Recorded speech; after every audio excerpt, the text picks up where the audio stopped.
គឺជាទស្សនវិជ្ជារយៈពេលមួយយប់មួយថ្ងៃដែលខ្ញុំឡើងទៅ trip នៅកពត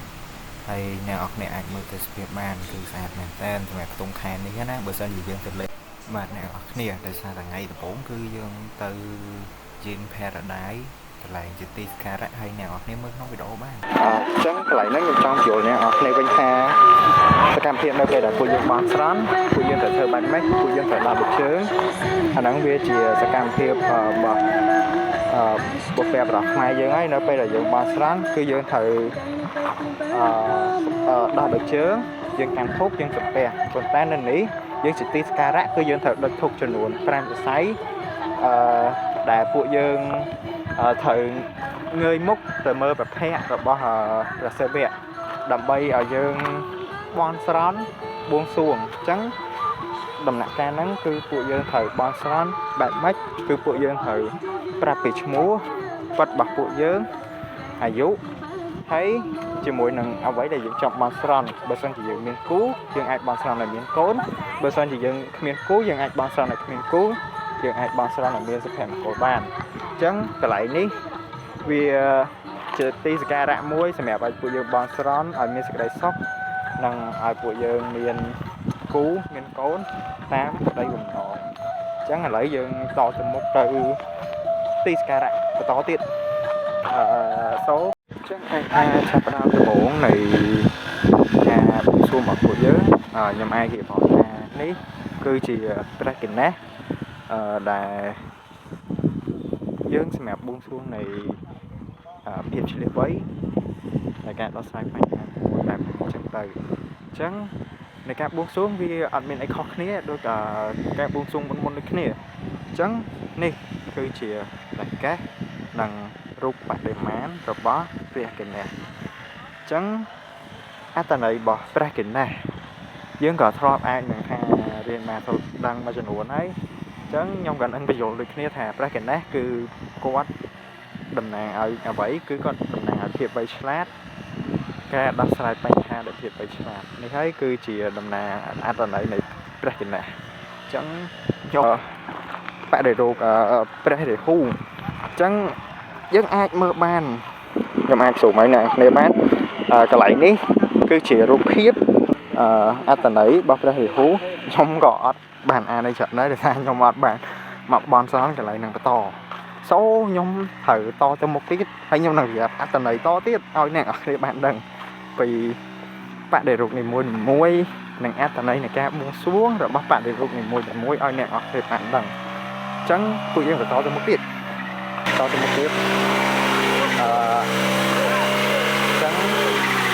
ឥឡូវ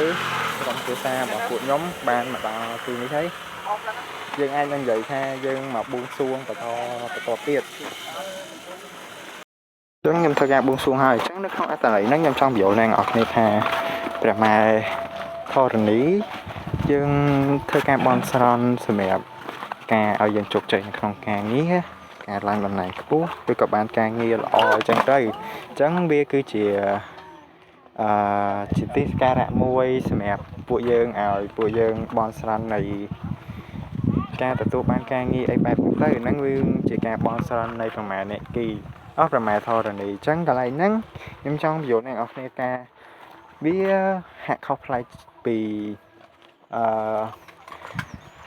គេថាដតីទៀតត្រង់ថាយើងមានការសូត្រអ្នកម៉ូ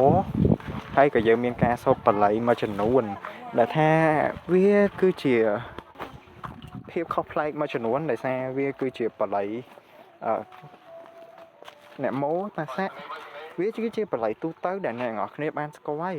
ជើងបន្តទៅមុខទៀតអញ្ចឹងខ្ញុំនឹងប្រាប់អ្នកនរគ្នាតទៀតថាតទៅមុខទៀតយើងនឹងជួបគេថាអីតទៀតហើយខ្ញុំនឹងបញ្យល់ប្រាប់អ្នកនរគ្នាទៅតាមដំណើរតទៅមុខទៀត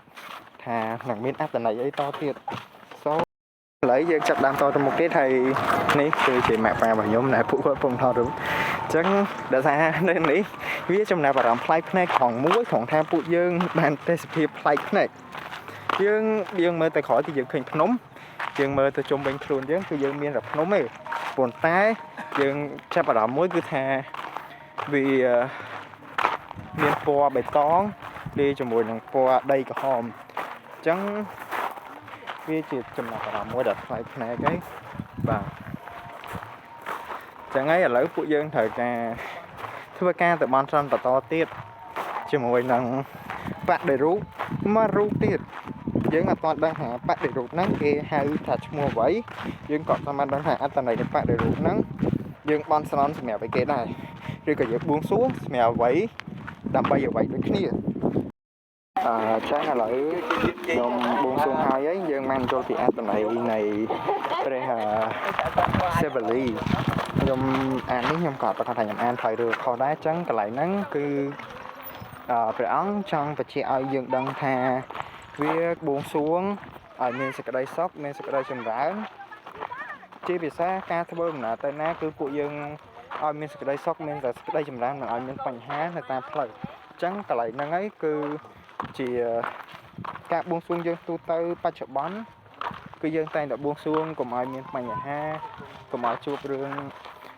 មិនសមប្រកបនៅតាមផ្លូវអញ្ចឹងរូបបដិមារបស់ទ្រង់មានទំហំធំជាងគេនៅទីតាំងកន្លែងនេះចឹងឥឡូវយើងចាប់ផ្ដើមទៅវិញហើយបងអរគុណពួក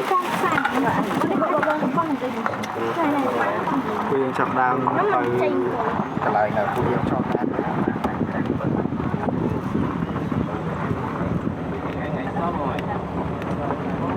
បាទឥឡូវយើងក៏មាន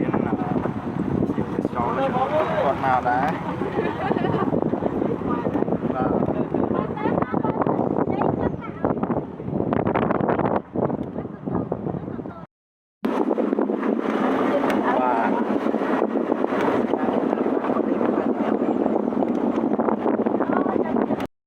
ចឹងកន្លែងហ្នឹងឯងឥឡូវយើងបានលាកន្លែងលោកមេតោះហើយឯងចឹងកន្លែងហ្នឹងយើងត្រូវត្រឡប់ទៅវិញបាទកងគ្រួសាររបស់ពួកខ្ញុំចឹងឥឡូវខ្ញុំត្រូវទៅវិញហើយបានចាស់អ៊ំគាត់និយាយតាគាត់ចង់តែងតែមកលេងបោះឆ្នោតនៅទីនេះបាទចឹងឥឡូវពួកយើងកំពុងតែរៀបចំត្រឡប់ទៅវិញហើយយើងរៀបចោលបានមួយចំនួនហើយពួកយើងត្រឡប់ទៅវិញហើយបន្តតទៀតយើងនឹងនេះតទៀតចឹងកន្លែងហ្នឹងហើយគឺជាទេសភាពនិងទស្សនភាពនៃក្រុមគ្រួសាររបស់ពួកខ្ញុំដែលពួកគាត់មកលេងនៅទីនេះហើយពួកគាត់បានឥឡូវយើងគឺយើងត្រឡប់ទៅវិញហើយប៉ុន្តែខ្ញុំចង់និយាយថាយើងមកទីនេះយើងគួរតែចោលសម្រាប់បានត្រឹមត្រូវនៅពេលដែលយើងទៅវិញនោះគឺជាធុងសម្រាប់បាទអញ្ចឹងយើងអាចចោលសម្រាប់នៅនោះបានយើងកុំចោលសម្រាប់ប្រទេសផ្ដាស់ដើម្បីជោគជ័យណា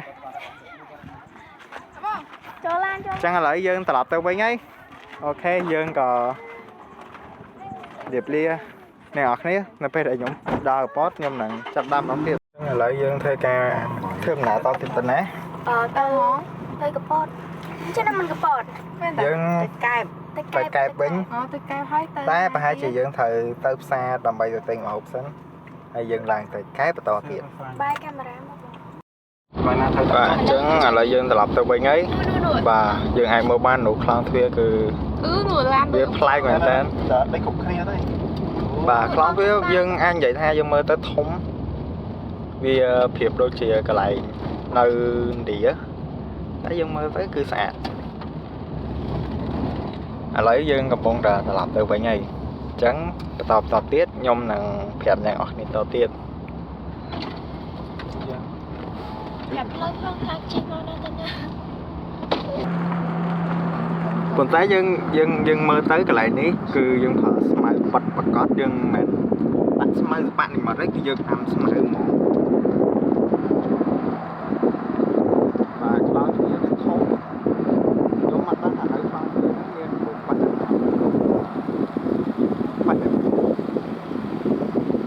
ើយវិញតែបាទយើងអាចមើលបាននេះគឺក្លោយៈបាទឥឡូវរៀបសាំងសរោឲ្យ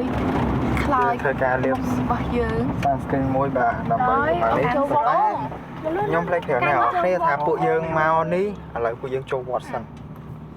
ខ្ញុំក៏អត់ដឹងថាវត្តឈ្មោះអីណាខ្ញុំនៅប្រាប់ជាអ្នកនរវត្តហ្នឹងឈ្មោះវត្តលោកអញ្ចឹងឥឡូវយើងមកដល់វត្តហើយ chẳng là lỡ nào kìa bây giờ mang mà đau bót đây mới cái lại nơi chật cái lại Yin Paradise nắng chẳng trong cái sao bà nhóm của dương thời mà thôi chẳng hắn rồi còn màu ní mà đào đôn ta bà nhóm chẳng lấy dân mà mơ đào nắng hai đai cái đai chầm pa cha nắng dân hai thật đai ca chầm pa phần ta để bụi bia dân rít ai bà chẳng ní cứ chuyện đau chầm pa phần ta nè mà cho nó con ắt con đau chầm pa thế chẳng ní cứ chuyện đau chầm pa dân miền đau chầm pa chầm pay phần ta ní cái chuyện đau chầm pa đừng thơ con cứ sang nhóm bàn thơ đồng nào tới ấy đó nét cứ chỉ sẽ cảm thấy bụi dương này càng tốt bón này ngày này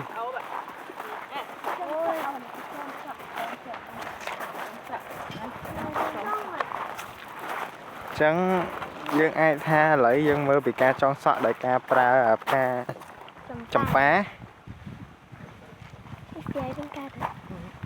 cho mấy ông bà dương ai mơ một tiệm bán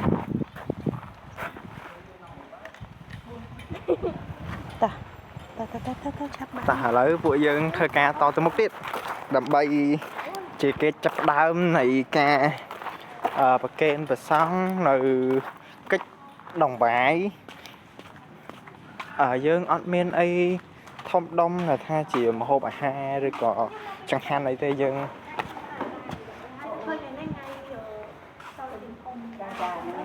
chẳng là dương chấp đám mấy người ca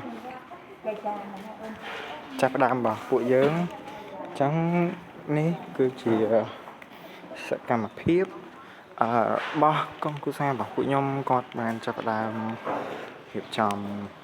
thờ cái tầng bài để phụ dưỡng mình tắc sót giờ mình tắc crốt tắc này chớ cho mùi nằng mì để xa thì dưỡng ở man thơ chẳng hạn mà thấy dương play ngái giờ mình là chồng ở đồng bài bài năng chỉ một hộp hà đại dân ai đã xa tục ban du chẳng thấy hay này cứ chỉ kèm thiếp nơi không bọt một này cứ những ai vậy ha dân biết không mấy phần tay dân mơ tới cứ việc sọt sát vì để xa dân nơi này vì chỉ bọt đi đại sẽ già ô nên nắng cái hay thả bọt cho bàn bầu cái nhọn đang thả bọt đi cho mọi ấy phần tay chầm và chờ giờ phê trên chỉ vọt với nhâm năng phép này ở đây mà năng tiện ô nơi nắng cái hai thảo bot bàn pơ đi kia ô chẳng nên nỉ kia còn hai thảo bot bàn pơ đấy thật gần và đôi bọn gọt bàn miền bà xa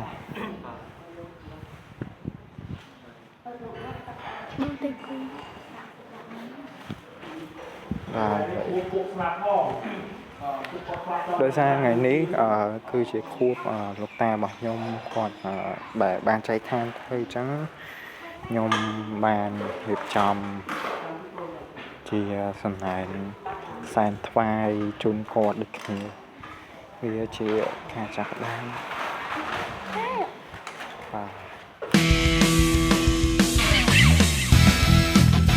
thì ngày bị chọc tím mũi chạy mau quên cười cái đây là tao non hot mùi chẳng xôm xóm video thầm pan nắng xem ngày thì mỗi ngày thì quý nhung rằng đem video clay mới biết xem nhung dậy ngày thì